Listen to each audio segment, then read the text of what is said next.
NBA 2K25 is the best year for post scores ever, and it's not even close. You guys have probably seen the drop steps they're able to do, the paint mashing, the standing dunks, but this doesn't even begin to tell the story of what they're capable of. I found a mechanic, a move so overpowered that it is impossible to miss. If you do this move right, you will never miss a shot no matter what the contest is. It is so frustrating to play against because it's impossible to stop. I've been playing since 2K16. I was taking post hooks from above the 3-point line in 2K23.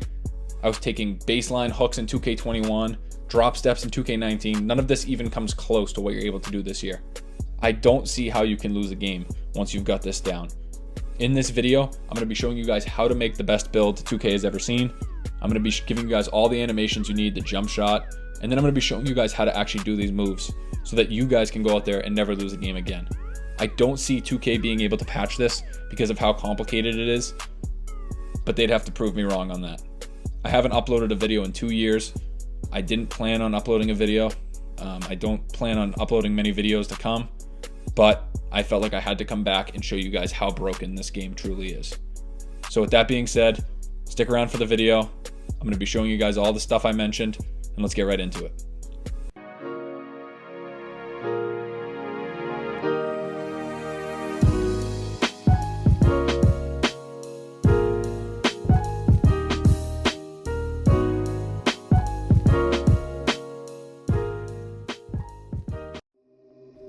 Before I get to showing you guys the build, I just wanted to give a huge shout out to my boy Stopped Ali.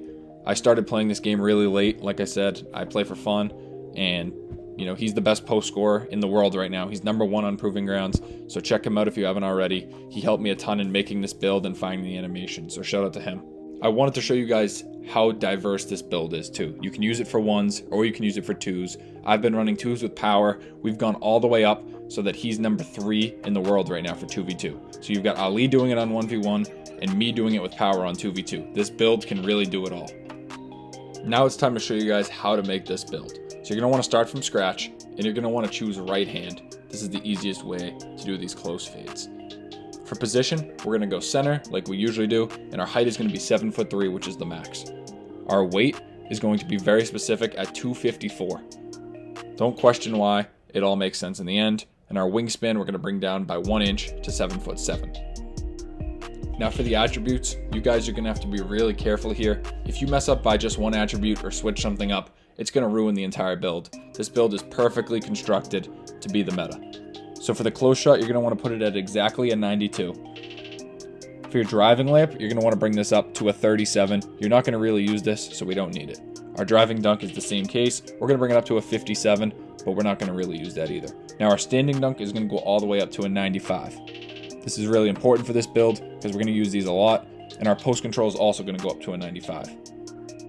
Now for shooting, the mid-range is really important because this is the attribute that actually matters for those close hooks. It's a little bit of close shot, but it's mostly mid-range, so we're going to want to bring up our mid-range all the way up to the max, which is an 85. This is kind of why we went with the small wingspan. Our free throw and our 3-point we can leave as is. We're going to leave our 3-point at a 40 and our free throw at a 60 because we're not going to be using these in park at all.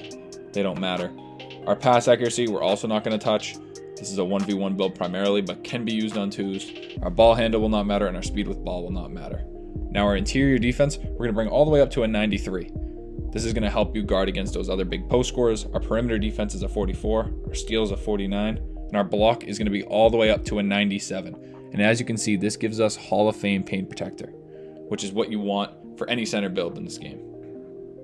Now for rebounding, we're 7'3", we're going to get rebounds anyway, but also we're not going to be missing. We have a glitch that doesn't miss, so we don't give up the ball that often anyway. Our speed, we're going to be slow anyway. We're 7'3", we're heavy, so a 31 speed will be fine. Agility, we're going to bring to a 28, and our strength, we're going to bring all the way up to a 95. Now this is really important, and this took a lot of adjusting because we want to get that post powerhouse on Hall of Fame and our brick wall on Hall of Fame. We get that with a 95 strength. And then our vertical, we're going to bring up to a 70 to get standing contact dunks. And that completes this build. Ignore the shades of. This game has no idea the glitch we're about to do with this build, so it's comparing us to someone named Jacob Poetti. Now a lot of these animations aren't going to really matter, but I use Stopped Ali's jump shot. This is kind of important. Just make sure it's something that's quick, something like Franz Wagner, that you can get off fairly easily with these post fades. It's not the end of the world. It's just something that you're comfortable with. Go-to shot, Joel Embiid's a bit of a bailout, so use that. For post hooks, you're going to get, sometimes you accidentally get a post hook if you mess up. So you're going to want to be able to make it. So Shaquille O'Neal is the best post hook for this year. But you shouldn't be going out of your way to take these. Your post fade is pro. This is how you do the glitch. You need this. This is the most important animation by far. This is probably honestly the only one I really need to show you. And the motion style is probably the second most important with DeAndre Ayton. This allows you to get a lot of good bumps. Now it's early enough in the year where I don't really have anything I can do with these badges. I don't have any cap setters or floor setters, whatever they're called. As you can see, they're all locked. It's still season 1. But as time goes on, you guys are going to want to upgrade these badges. Find the ones that are popping up the most and upgrade those. I'd also recommend using jump shot and layup boosts. I just like to use these because I'm competitive. I don't want to lose. Also, make sure to do your Gatorade workouts. And for your takeover, fundamentals is the best takeover. I know takeover doesn't matter as much this year, but this one helps boost your close shot and your mid-range, which is the 2 most important attributes. So definitely run this because when you get hot, it's just going to even make your shots better. Now, nothing here that I'm going to be teaching you is rocket science. You guys probably know how to take post fades. Let's try with X first. You're going to want to hold your left trigger, push your left stick down to the bottom right, and hold that X button. This is going to give you a post fade. You're going to want to do it really close to the rim. If you guys are struggling with this, which I'm sure most of you aren't, but if there are some of you that are struggling with this, make sure to check out the 2K Learn Center on the main menu. I forget what exactly it's called, but this will help you a lot with learning how to do this maneuver. It's not very hard, and it'll take you a couple seconds to learn.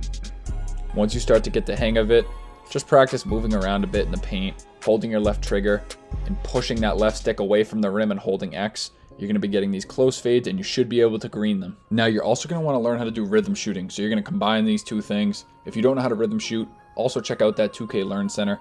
But all you're doing essentially is pushing down on the right stick and then following your jump shot up with the right stick after you flick down. Let's put it all together. You can still do this glitch with X. It's just not as effective. It'll make it about 3 out of every 4 times, but you're going to want to use the right stick in rhythm shooting if you really want to be overpowered. And this is going to take some time to learn. I won't lie to you guys. It took me a couple hours, and I feel like I've been post scoring for a long time. So just take a day or 2, mess around with it in the my court, mess around with it in the park. See if you can get the hang of it, because once you do, you'll be unstoppable.